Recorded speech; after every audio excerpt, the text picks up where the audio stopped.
Hello everyone, welcome you all the strugglers on your own channel the unlimited struggler. आप सभी strugglers का आपके अपने चैनल द अनलिमिटेड स्ट्रगलर में एक बार फिर बहुत बहुत स्वागत है। स्ट्रेटजिक एनालिसिस और मैनेजमेंट की सीरीज़ में आज हम डिस्कस करेंगे जीई बिजनेस मॉडल। ये बहुत इंपॉर्टेंट स्ट्रेटजी है, या यूँ कहें कि कलेक्शन ऑफ स्ट्रेटजी है जो कि various organisations, firms, industries use करती हैं फ्यूचर प्रेडिक्शन में, हम बोल सकते हैं, या फ्यूचर में उनको क्या एक्टिविटी परफॉर्म करनी है, क्या नहीं करनी है, किस बिजनेस में इन्वेस्ट करना है, किस में नहीं करना है, किससे डाइवेस्टमेंट करना है, लिक्विडेट करना है। इसके लिए ये जो मॉडल है यूज़ किया जाता है इस एनालिसिस के लिए। इसी के बारे में आज चर्चा रहेगी हमारी कि किस तरह का ये मॉडल है, किस तरह से वर्कआउट करता है मॉडल, क्या इसकी मेजर स्ट्रेटजीज है। वीडियो स्टार्ट करने से पहले आप लोगों से रिक्वेस्ट रहेगी कि हमारे चैनल द अनलिमिटेड स्ट्रगलर को सब्सक्राइब कर लें और बेल आइकन को हिट कर लें ताकि आपको हर आने वाले लेटेस्ट वीडियो की इंस्टेंट नोटिफिकेशन मिल जाए। हमारा फेसबुक और इंस्टाग्राम पेज है द अनलिमिटेड स्ट्रगलर के नाम से, उसको लाइक करें और फॉलो करें ताकि हर लेटेस्ट अपडेट जो है एजुकेशन सेक्टर का आप तक सबसे पहले पहुंचे। हैंड रिटन नोट्स पेपर 1 और पेपर 2 मैनेजमेंट के शॉर्ट फॉर्म में और हार्ड फॉर्म में दोनों तरह से अवेलेबल है। अगर आपको चाहिए तो आप दिए गए नंबर्स पे कॉल कर सकते हैं, व्हाट्सएप कर सकते हैं। बहुत ही मिनिमम प्राइसेस पे आपको नोट्स अवेलेबल करवा रहे हैं। तो डिस्कस कर लेते हैं दोस्तों, GE business model. GE business model जो है हम कह सकते हैं एक तरह से एक्सटेंशन है या इम्प्रूवमेंट है बीसीजी मॉडल की। हमने बीसीजी डिस्कस किया, बूस्ट एंड कंसल्टिंग ग्रुप का मॉडल डिस्कस किया जिसमें 4 कोऑर्डिनेट्स है, उसका एक्सटेंशन है ये जो मॉडल जीई मॉडल। और इसमें 4 की जगह 9 कोऑर्डिनेट्स हैं।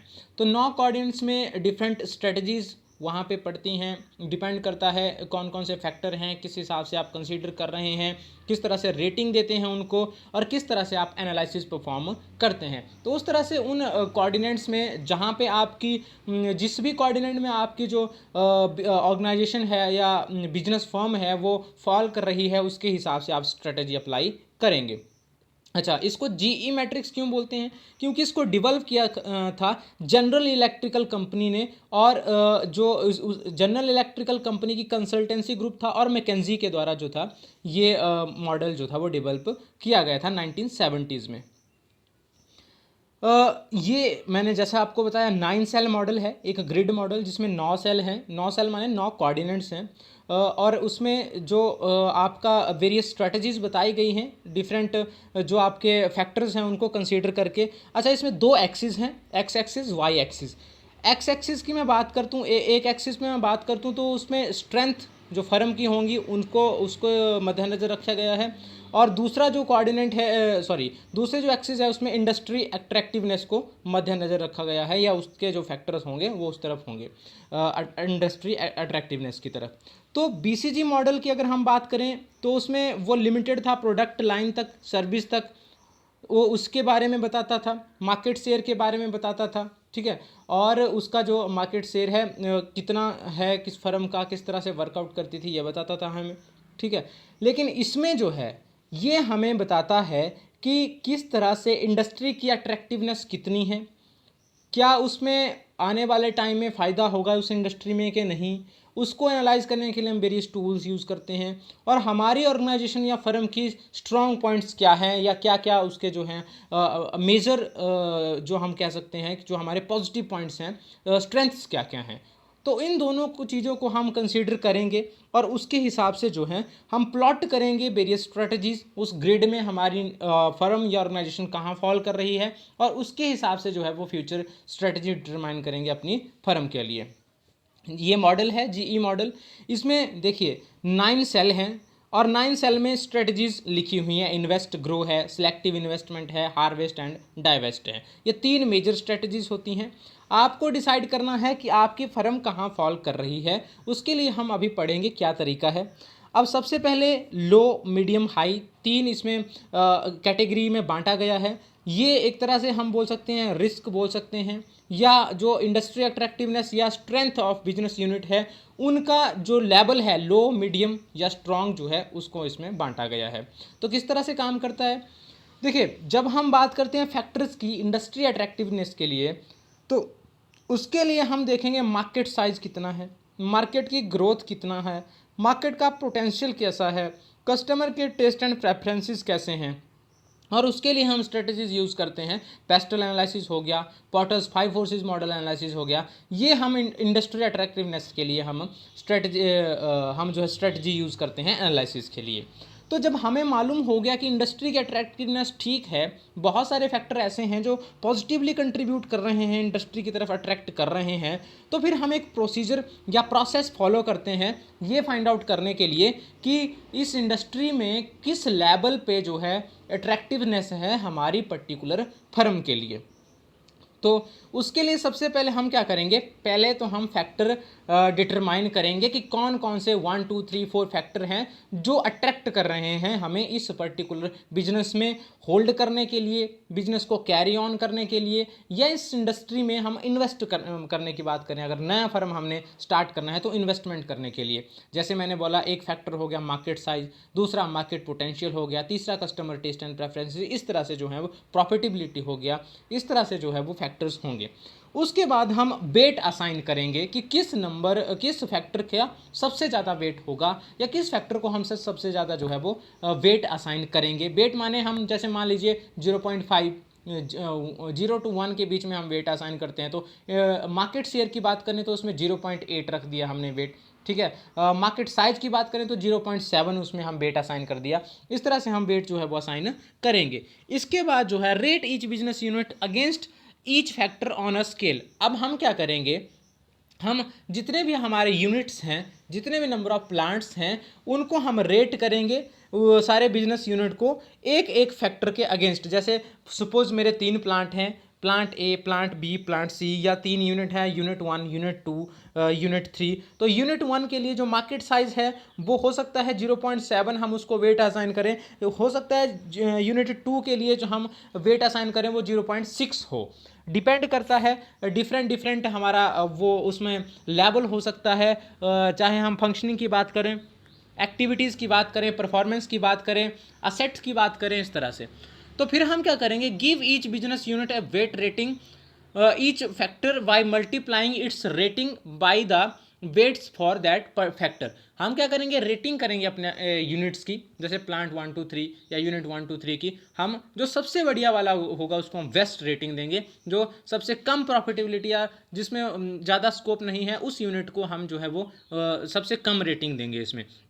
फिर वेट को और रेट को, वेट और रेटिंग, जो हमने वेटिंग असाइन की है और दूसरा हमने जो रेटिंग असाइन की है उसको मल्टीप्लाई करेंगे, फिर देखेंगे कितना सबसे ज़्यादा जो है हमारे पास कैलकुलेशन आ रही है। तो total up all the weight rating by the weight for that factor, हम देखेंगे टोटल कि सारा टोटल कितना मिलाया, कुल कितना आया हमारे पास कुल मिला करके। इस तरह से हमारे पास जो होगा वो एक नंबर आएगा, और उसके बाद हम क्या करेंगे, देखेंगे कि जिसका सबसे ज़्यादा इंडस्ट्री अट्रैक्टिवनेस की वैल्यू आई, उस यूनिट्स में हम फिर स्ट्रेटजी अपने हिसाब से बनाएंगे, जो हमने पहले स्ट्रेटजीज पढ़ी। अब ये तो था इंडस्ट्री अट्रैक्टिवनेस के लिए हमने पढ़ लिया, ठीक है। अब हम क्या करेंगे, हम बिजनेस यूनिट की जो हमारे स्ट्रेंथ है उसके लिए भी सेम प्रोसेस हम फॉलो करेंगे। सबसे पहले हम फैक्टर डिटरमाइन करेंगे जो भी हमारी यूनिट के स्ट्रॉन्ग फैक्टर होंगे, जैसे एम्प्लॉय साइज, एम्प्लॉय स्किल्स, ठीक है, कैपिटल, इन्वेस्टमेंट फंडिंग, ठीक है, इस तरह से मशीनरीज, टेक्नोलॉजी, ये सारे फैक्टर हो गए बिजनेस यूनिट के स्ट्रेंथ जिनको हम बोल सकते हैं। तो उसी हिसाब से हम क्या करेंगे, ब्रांड इक्विटी, जैसे यहाँ देखा है market share, growth in market share, brand equity, profit margin, competition कितना है, डिस्ट्रीब्यूशन चैनल हमारा प्रोसेस कैसा है, ये सारे जो हैं वो बिजनेस यूनिट के स्ट्रेंथ हो सकते हैं। सेम वही प्रोसीजर रहेगा, फैक्टर असाइन कर दिए, उनको वेट असाइन कर दिया, वेट असाइन करने के बाद हमने यूनिट्स को रेटिंग दिया, रेटिंग के बाद हमने मल्टीप्लाई किया रेट और वेट दोनों को, फिर देखा कि सबसे ज़्यादा वैल्यू किस यूनिट की आई, और फिर हम ये देखेंगे कि वो किस कैटेगरी में फॉल कर रहा है, हाई, मीडियम, लो। उसी तरह से इंडस्ट्री अट्रैक्टिवनेस में भी, और क्या कहते हैं इसके अगेंस्ट जो है स्ट्रेंथ वाले कैटेगरी में भी। तो वो हमने किया, उसके बाद हमने प्लॉट किया इसको जीई मैट्रिक्स में कि हमारा बिजनेस जो है वो कहाँ पे स्टैंड कर रहा है। तो सपोज़ वो कहीं भी आ सकता है, चाहे मीडियम में आ सकता है, मीडियम लो में आ सकता है, मीडियम और हाई में आ सकता है, स्मॉल और हाई में आ सकता है, कहीं भी जहाँ पे हमारा बिजनेस जो है स्टैंड कर रहा है वहाँ पे हम प्लॉट कर देंगे। फिर देखेंगे उसके अगेंस्ट उस एरिया में स्ट्रेटजी कौन सी बैठ रही है। और स्ट्रेटजी 3 ही तरह की है जो मैं डिस्कस करने जा रहा हूँ। ग्रोथ और इन्वेस्टमेंट पहली स्ट्रेटजी है। इस सेक्शन में या इस स्ट्रैटेजी, ये स्ट्रैटेजी उन फर्म्स में लगेगी, वो उन ऑर्गेनाइजेशन में हम लगाएंगे जिनका हाई मार्केट शेयर है और जो हाई रिटर्न्स हमें देंगे उसमें हम ग्रोथ के लिए इन्वेस्टमेंट ज़्यादा करेंगे। मतलब उनको ग्रो करने की कोशिश करेंगे और ज़्यादा इन्वेस्टमेंट हम वहाँ करेंगे जिनका हमें मार्केट शेयर ज़्यादा आ रहा है और जिनका जो है रिटर्न आने की संभावना ज़्यादा है। दूसरी होल्ड और सिलेक्टिव, ये स्ट्रेटजी कहाँ लगानी है, या तो होल्ड जैसे हैं उसी नो प्रॉफिट पाउज एंड जो हमने पहले स्ट्रेटजी पढ़ी थी, कांस्टेंट स्ट्रेटजीज को हम बोल सकते हैं, नो प्रॉफिट वाली स्ट्रेटजी बोल सकते हैं, स्टैग्नेंट स्ट्रेटजीज को बोल सकते हैं। होल्ड करना है या फिर हमारी मर्जी है, हम चाहे तो इन्वेस्टमेंट कर सकते हैं, डाइवेस्टमेंट भी कर सकते हैं, बीच वाली स्ट्रेटजी है।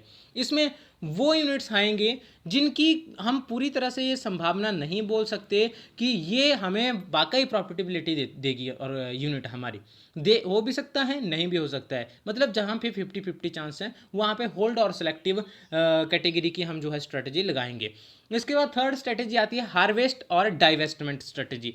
ये उन यूनिट्स के लिए स्ट्रेटजी है जो बिल्कुल पुअर परफॉर्मेंस वाली यूनिट्स हैं और वो जो अनअट्रैक्टिव इंडस्ट्रीज हैं जिनमें फ्यूचर में संभावना कम है प्रॉफिटेबिलिटी की या प्रोडक्टिविटी की, या जिनके डिमांड कम है गुड्स की, या जिनका मार्केट शेयर हो रहा है, डाउन जा रहा है शायद, ठीक है। उन इंडस्ट्रीज या उन फर्म्स के लिए या उन यूनिट के लिए जो स्ट्रेटजी आएगी वो हार्वेस्ट की आएगी या डाइवेस्टमेंट की आएगी। डाइवेस्टमेंट मतलब हम उनको बंद कर दे, शट डाउन कर ले, लिक्विडेट कर दे।